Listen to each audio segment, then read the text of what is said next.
هي زوجتي عنوانها عنواني، وحبيبتي بستانها بستاني.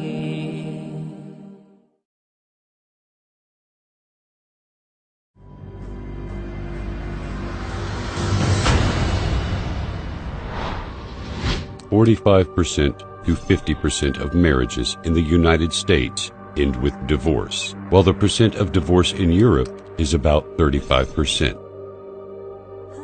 What are the reasons for divorce? Maybe the difference in opinions, the lack of psychological and emotional harmony, the harsh treatment from one side to the other. Many men lack the art of dealing with their ladies.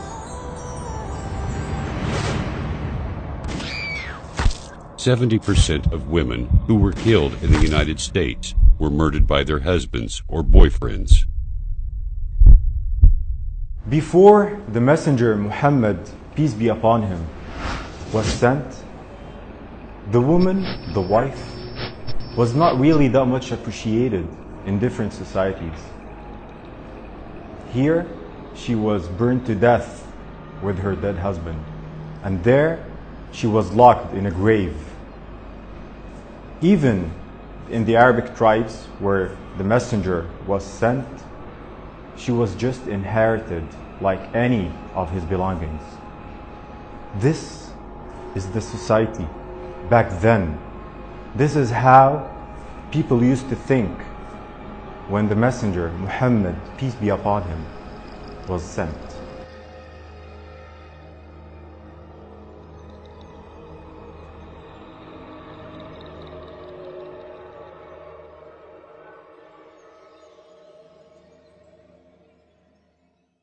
Nowadays, the man who opens the door for his lady is considered as a gentle, delicate, and civilized man. He's so much appreciated by society and by everyone around him.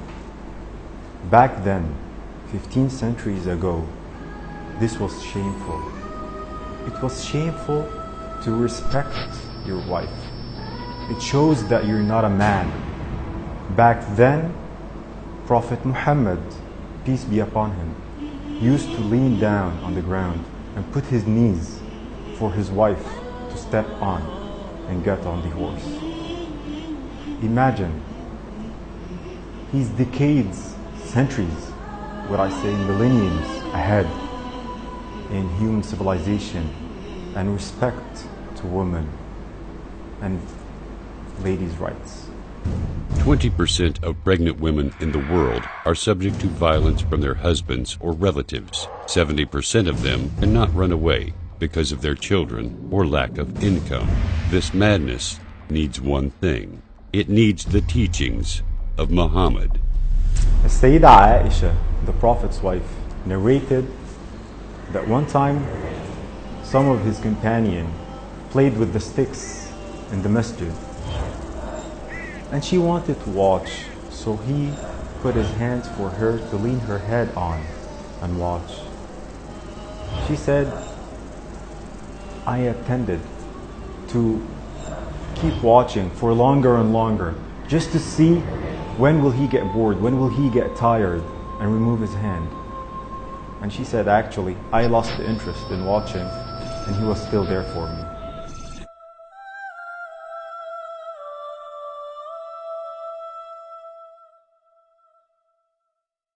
Once there was a serious and critical situation where the companion of the Prophet, peace be upon him, literally did not obey him.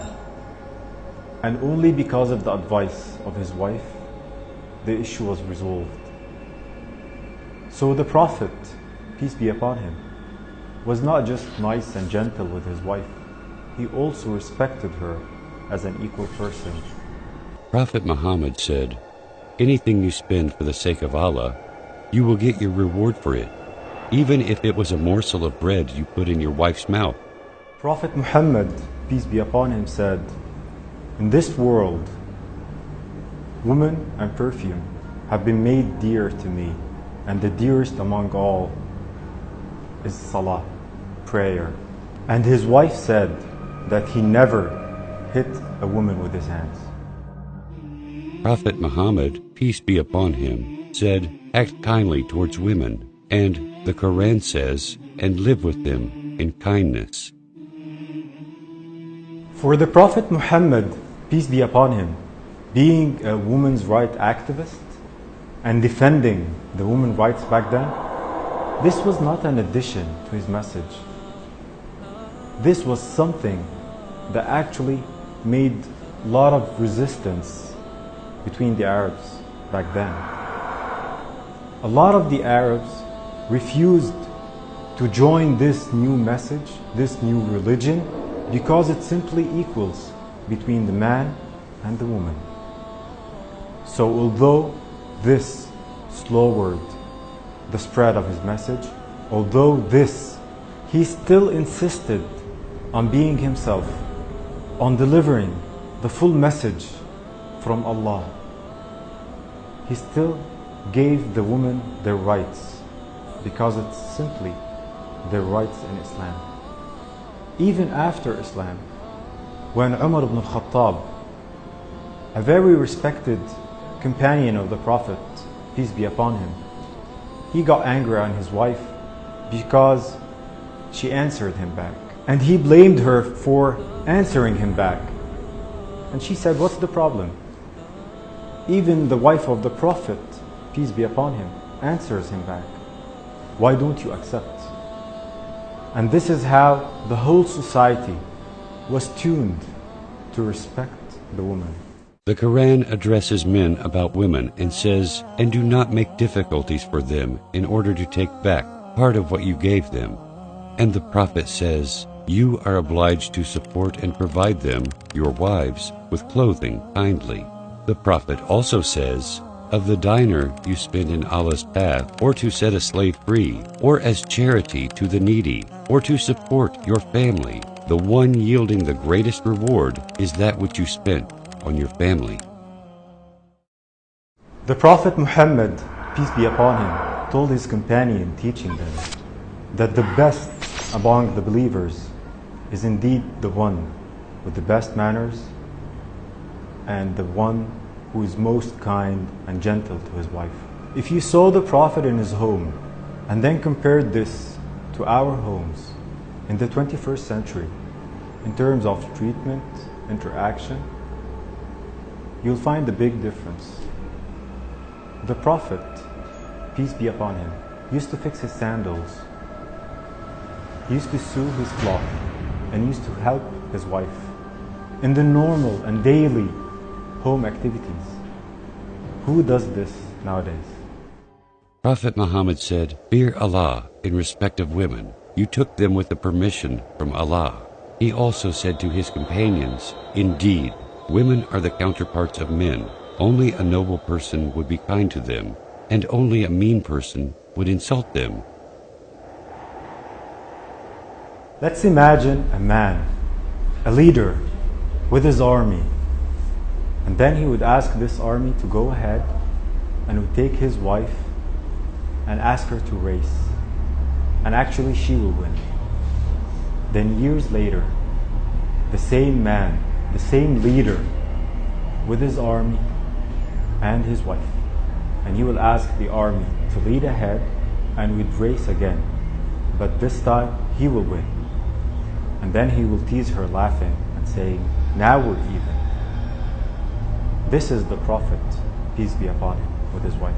And back home, in privacy, he would praise his wife. He would pamper her. and spoil her, call her with the beloved nickname. And he would tell her how much she's pretty and her beautiful features. This is the Prophet, peace be upon him. Prophet Muhammad said, "The best of you are those who behave best to their wives." One of the best orders given by Prophet Muhammad, peace be upon him, was to one of his companions. And this is not to enter the house at night, coming back from a long trip, without letting your wife know. This is just to give her a chance to take care of herself, comb her hair, and to see her in a way she wants to be seen in. And during the day, Prophet Muhammad, peace be upon him, would never enter the house before knocking the door and letting his wife know that he's entering. And the first thing he would do was to use the siwak, which is basically to brush his teeth. He wants always to be smelled properly and nice for his wife. When the Prophet was asked, "Whom do you love the most?" he said, "Aisha." The one who asked him said, "I am asking you about men." The Prophet said, "Her father." This is how Prophet Muhammad saw his wife. He saw her as the most beloved person to him, and her family was the most beloved family to him. While other beliefs believe that the woman during her monthly period is defiled and impure, and that she also impures anything that she touches, and they used to build a tent outside of the main tent for her to live in during those few days. At that time, the Prophet, peace be upon him, used to check where did his wife drink and just take the sip from the same place she did. Where did she eat? And he will follow her lips and eat from the same place. He would comb her hair. He would make her feel that she is more beloved and wanted at this critical and sensitive part of the month for her. When the Prophet Muhammad was asked about the right of the wife, he said, "Feed her when you get food, give her clothes to wear when you wear clothes, refrain from abusing her, and do not separate from your wife, except within the house." Among all the teachings of the Prophet Muhammad, peace be upon him, before dying, he chose to stress on two things. One is the prayer, the main thing in Islam, and the other was the wife, the woman. He said, act to them kindly. These are the two main things Prophet Muhammad, peace be upon him, chose to stress on before dying. استوصوا بالنساء خيرا. هي زوجتي عنوانها عنواني، وحبيبتي بستانها بستاني، ورفيقة العمر الذي أيامه في بيتها أزكى من الريحان. هي أم أبنائي والروضة مهجتي، وشريكتي في الفرح والأحزان. هي من إذا مل الفؤاد رأيتها زهرا جديدا يانع الألوان.